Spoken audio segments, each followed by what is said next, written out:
আসসালামু আলাইকুম ওয়া রাহমাতুল্লাহি ওয়া বারাকাতুহু। প্রিয় শিক্ষার্থীরা, আমার ছেলেরা মেয়েরা কাছে দূরে যে যেখানে আছো, আশা করি সবাই ভালো আছো, সুস্থ আছো। আলহামদুলিল্লাহ আমরাও সুস্থ আছি, ভালো আছি। ছেলেমেয়েরা, আমরা যারা ক্লাস নবম শ্রেণীতে আছো, আমরা তাদের জন্য আমরা রেওয়ামিল প্র্যাকটিস করছি। তোমরা বেশ কয়েকটা ক্লাস দেখেছো। আজকে আমরা 2025 সালের টেস্ট পেপার হিসাব বিজ্ঞানের দিনাজপুর বোর্ড 2024-এর 6 নম্বর অঙ্ক অর্থাৎ রেওয়ামিলটা আমরা সমাধান করতে যাচ্ছি। ছেলেমেয়েরা, এই রেওয়ামিলটা একটা গুরুত্বপূর্ণ অঙ্ক। কেন? এখানে এইটার মধ্যে সমন্বিত ক্রয় আছে। কি আছে? সমন্বিত ক্রয়।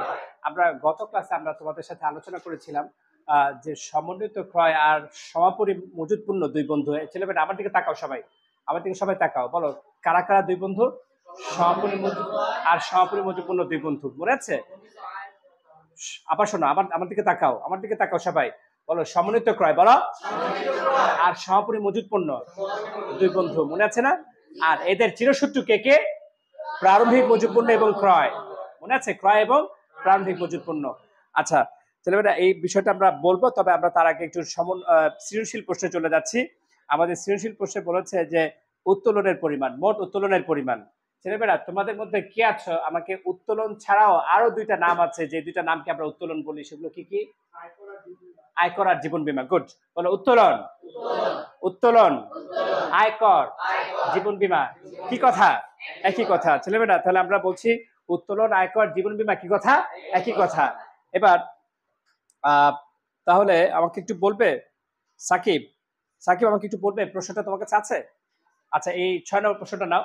6 নম্বর প্রশ্নটা দেখে বলো তো, এখানে 6-এর ক, 6-এর ক পেয়েছো? উত্তোলনের পরিমাণ চেয়েছে। একটু প্রথম থেকে, রেওয়ামিলের প্রথম থেকে দেখে দেখ, বলো তো কি কি উত্তোলন আছে। না না না, উত্তোলন, উত্তোলন, উত্তোলন। আমি আমার দিকে তাকা, আমার দিকে তাকা। উত্তোলন, সরাসরি উত্তোলন থাকলেও আরো এর কয়েকটা নাম থাকবে। একটা হচ্ছে উত্তোলন, আয়কর, জীবন বীমা। বলো উত্তোলন, আয়কর, জীবন বীমা। উত্তোলন মানে উত্তোলন, আয়কর মানেও উত্তোলন, জীবন বীমা মানেও উত্তোলন। ক্লিয়ার? বলো এবার এরকম কিছু আছে? জীবন বীমা, জীবন বীমা প্রিমিয়াম কি কথা? একই কথা। বলো সাকিব, পেয়েছো এরকম কিছু? উত্তোলন আছে। কত টাকা? 3000। গুড। তারপর আর? আয়কর 2000। আর জীবন বীমা আছে? নাই। তার মানে দেখো ছেলেমেয়েরা, আমরা ছকটা কিভাবে করব? আমরা খুবই সহজ ছক, তাড়াতাড়ি করে ফেলো, তাড়াতাড়ি সবাই আমার সাথে করবে, তাড়াতাড়ি। তাহলে আমরা ছকটা করবে বিবরণ টাকা টাকা। কি করবো বলো? বিবরণ টাকা টাকা। আমি প্রত্যেকের খাতা চেক করবো, কিন্তু যারা করে নিয়ে এসেছো তারা নতুন করে করার দরকার নেই, যারা করোনি তারা করবে। তাহলে আমরা বলেছি, আমরা বলেছি ইনশাল্লাহ এখন এসো। আমরা বলেছি যে উত্তোলনের মোসা, উত্তোলনের কয়টা নাম? উত্তোলন, আয়কর, জীবন বীমা কি কথা? উত্তোলন, আয়কর, জীবন বীমা একই কথা। তাহলে প্রথমে আমরা লিখবো উত্তোলনের পরিমাণ নির্ণয়। এখানে লিখবো উত্তোলনের পরিমাণ নির্ণয় করা হলো। তাহলে উত্তোলন কি কি বলেছো সাকিব? প্রথমে উত্তোলন, তাই না? উত্তোলন কত সাকিব? 3000। আর আয়কর আছে? আয়কর কত? 2000। আর জীবন বীমা নাই? ছেলেমেয়েরা, এই অনেকে কিন্তু কনফিউজ হয়ে যায়। বীমাকেও বলে উত্তোলন, বীমা প্রিমিয়ামকেও বলে উত্তোলন। উত্তোলন এর ক্ষেত্রে বীমার সাথে কি লাগবে? জীবন। বীমার সাথে কি থাকতে হবে? বীমা প্রিমিয়াম। উত্তোলন হবে নাকি হবে না? বীমা প্রিমিয়াম, বীমা খরচ, বীমা, জীবন বীমা, জীবন বীমা প্রিমিয়াম। জীবন থাকলেই সেটা উত্তোলনে বাবা। বলো বলো, এই বলো, বীমা প্রিমিয়াম উত্তোলন হবে? বীমা প্রিমিয়াম, বীমা খরচ, জীবন বীমা, জীবন বীমা প্রিমিয়াম। জীবন থাকলে কি হবে? উত্তোলন হয়ে যাবে। ওকে, আচ্ছা তাহলে 3 আর 2 কত? 5000। ব্যাস, আমাদের ক শেষ, তাই না? ও আচ্ছা, আরেকটা কথা শোনো ছেলেমেয়েরা, বাকি যে উত্তোলন জাবেদা আসে, রেওয়ামিলে আসে না। যেমন ধরো মালিকের জন্য চেক কাটা হলো, বলো মালিকের জন্য, এটাও উত্তোলন, তবে এটা তো আর রেওয়ামিলে আসবে না, আসবে তো জাবেদার আলোচনা সংক্রান্ত। শেষ, সবার শেষ। পরের প্রশ্ন এসো, দাও। খ নম্বরে কি বলেছে? রেওয়ামিল। ছেলেমেয়েরা, রেওয়ামিলের ছকটা তোমাদের মনে আছে? রেওয়ামিলের ছকটা আমরা আঁকি। খ নম্বর বলছে রেওয়ামিল প্রস্তুত করো। রাইট।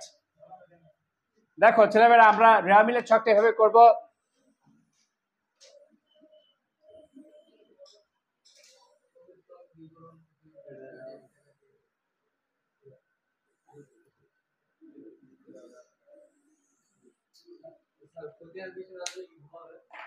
হ্যাঁ, ভুল হবে। এই প্রথমে ক্রমিক নং, প্রথমে কি বলো? ক্রমিক নং, তারপর বিবরণ বা হিসাবের নাম, দুটাই সঠিক। বিবরণ বা হিসাবের, এখানে খতিয়ান পৃষ্ঠা, ওকে। আর এটা ডেবিট টাকা, আর এটা ক্রেডিট টাকা, ক্রেডিট টাকা, ওকে। ছেলেমেয়েরা, এই রেওয়ামিলটা করার স্বর্ণসূত্র বা গোল্ডেন রুলস হচ্ছে প্রথম শব্দটা মাথায় রাখা। বলো, সম্পদ ব্যয় উত্তোলন ডেবিট। বলো, সম্পদ ব্যয় উত্তোলন আয় দায় মূলধন। বলো, সম্পদ ব্যয় উত্তোলন আয় দায় মূলধন। বলো তো বাবা একটু।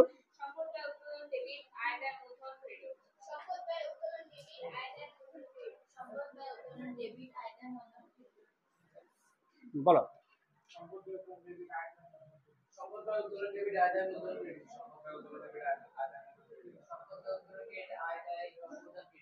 আবার একটু বাবা।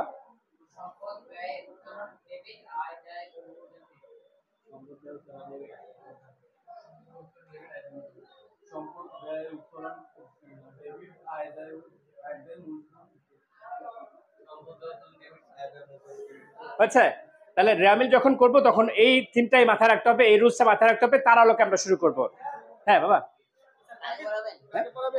তোমাদের নেক্সট একটু পজ করো তো ভিডিওটা, তোমাদের নেক্সট পরীক্ষা কবে? ছেলেমেয়েরা, তাহলে আমরা রেওয়ামিল করতে যাচ্ছি।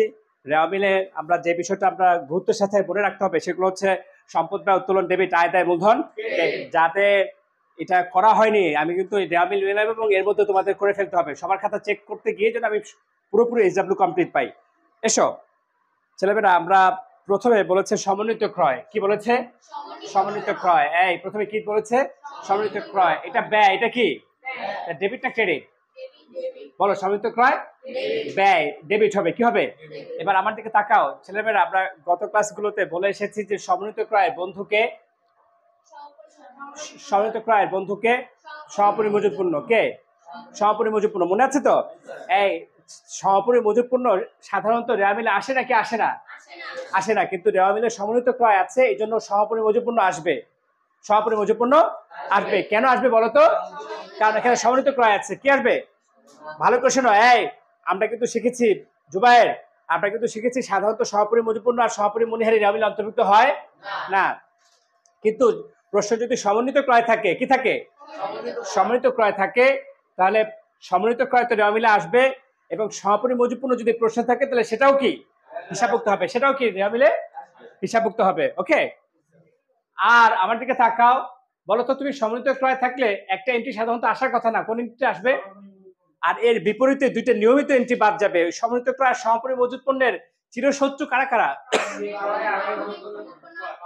রেওয়ামিলে প্রারম্ভিক মজুত পণ্য এবং ক্রয় সবসময় আসে না, কিন্তু সমন্বিত ক্রয় থাকলে এটা আর হিসাবভুক্ত হবে না। কথা বুঝতে পেরেছো কিনা বলো?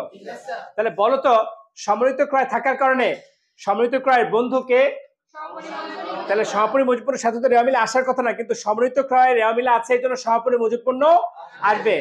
সমন্বিত ক্রয় ব্যয়, সমন্বিত ক্রয় এই জন্য এটা ডেবিট। আর সমপরিমজুত পণ্য সম্পদ, এটাও কি হবে? ডেবিট হবে। আর দুইটা রেওয়ামিলে নিয়মিত এন্ট্রি ছিল, একটা হচ্ছে প্রারম্ভিক মজুত পণ্য, একটা আরেকটা কি ক্রয়। এই দুটো এন্ট্রি তখন রেওয়ামিলে হিসাবভুক্ত হবে না। তাহলে বলো তো তুমি মুসা, সমন্বিত ক্রয় থাকলে রেওয়ামিলে কি কি আসবে আর কি কি আসবে না? কি আসবে না, আর কি আসবে? সমপরিমজুত পণ্য আসবে। ক্লিয়ার সবাই? সবাই কি বুঝতে পেরেছ? মেলা আমার সাথে। সমন্বিত ক্রয় ডেবিট 20,000 হয়েছে। বিক্রয় বিক্রয় বিক্রয় ক্রেডিট কত? 30,000। মূলধন ক্রেডিট কত? 21,000। সমন্বিত ক্রয় ব্যয়, এই জন্য এটা ডেবিট। সমন্বিত ক্রয় ডেবিট 20,000, বিক্রয় ক্রেডিট 30,000, মূলধন ক্রেডিট 21,000। এই ছেলেমেয়েরা, ক্রয় খতিয়ানের জের কি বলেছি? ক্রয় খতিয়ানের জের প্রশ্ন নাই? তোমরা তো করেছো, ওদেরকে প্রশ্ন একটু দাও না। এই ক্রয় খতিয়ানের জেরের আরেকটা নাম হচ্ছে পাওনাদার। ক্রয় খতিয়ানের জের আরেকটা নাম, তাহলে পাওনাদার আর ক্রয় খতিয়ানের জের কি কথা? বলো। বলো পাওনাদার আর পাওনাদার পাওনাদার আর ক্রয় খতিয়ানের জের একই কথা। পাওনাদার আর ক্রয় খতিয়ানের জের একই কথা। পাওনাদার আর ক্রয় খতিয়ানের জের একই কথা। পাওনাদার আর ক্রয় খতিয়ানের জের একই কথা। পাওনাদার আর ক্রয় খতিয়ানের জের একই কথা। বলো পাওনাদার আর ক্রয় খতিয়ানের জের একই কথা। পাওনাদার আর ক্রয় খতিয়ানের জের একই কথা। বলো মজ বলো পাওনাদার ও ক্রয় খতিয়ানের জের পাওনাদার ও ক্রয় খতিয়ানের জের একই কথা।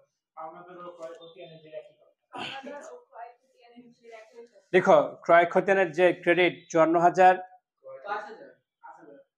সরি 5,000 হ্যাঁ প্রাপ্য প্রাপ্য সুদ কি সুদ প্রাপ্য থাকলে সেটা চলতি সম্পদ বলো প্রাপ্য থাকলে তাহলে প্রাপ্য সুদ ডেবিট কত 4,000 উত্তোলন ডেবিট 3,000 3,000 এই ব্যাংক জমাতিরিক্ত এটা সম্পদ না দায় ব্যাংক জমাতিরিক্ত দায় ব্যাংক জমা সম্পদ ব্যাংক জমার উদ্বৃত্ত সম্পদ ব্যাংক জমা সম্পদ ব্যাংক জমার উদ্বৃত্ত সম্পদ ব্যাংক জমাতিরিক্ত এটা দায় ব্যাংক জমাতিরিক্ত এটা তোমার ব্যাংকে যা জমা ছিল তুমি যেহেতু কারেন্ট অ্যাকাউন্ট খুলেছো ব্যবসায়ী মানুষ তুমি যত টাকা ব্যাংকে জমা দিয়েছো তার চেয়ে বেশি তোমার ব্যবসায়িক কারণে তুমি তুলতে পারবে তবে অতিরিক্ত যে টাকাটা সেটা তোমার সুদ সহ পরিশোধ করতে হবে ফর এক্সাম্পল তোমার ব্যাংকে আছে 1 লক্ষ টাকা কত টাকা এখন তোমার প্রয়োজন 2 লক্ষ টাকা তুমি ব্যাংক থেকে 2 লক্ষ টাকা তুলতে পারবে কত টাকা বেশি তুমি তুলেছো 1 লক্ষ এই টাকা তোমার সুদ সহ পরিশোধ করতে হবে সব অ্যাকাউন্ট থেকে না শুধু কারেন্ট অ্যাকাউন্ট বা চলতি হিসাব বলো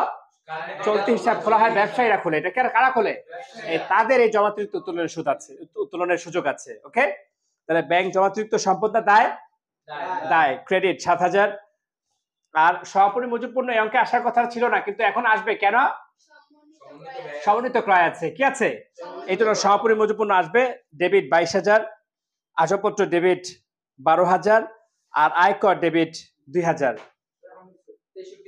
হয়েছে দুই পাশ মিলেছে 63,000 ব্যাংক জমাতিরিক্ত সম্পদ না দায় আবার দায় ব্যাংক জমার উদ্বৃত্ত ব্যাংক জমাতিরিক্ত bank overdraft bank overdraft bank জমাতিরিক্ত ব্যাংক ওভারড্রাফট আর ব্যাংক জমাতিরিক্ত বলো ব্যাংক ওভারড্রাফট দায় ব্যাংক ওভারড্রাফট মানে ব্যাংক জমাতিরিক্ত হ্যাঁ ব্যাংক ওভারড্রাফট মানে ব্যাংক আচ্ছা ব্যাংক ওডি এই যে bank overdraft O for over D for draft আরে ব্যাংক জমাতিরিক্ত ইংরেজি কি ব্যাংক ওভারড্রাফট এই ব্যাংক ওভারড্রাফটকে আমরা সংক্ষেপে বলছি OD O for over D for draft overdraft তাহলে ব্যাংক জমাতিরিক্ত ব্যাংক ওভারড্রাফট বলো ব্যাংক জমাতিরিক্ত bank overdraft bank OD BOD সব কি কথা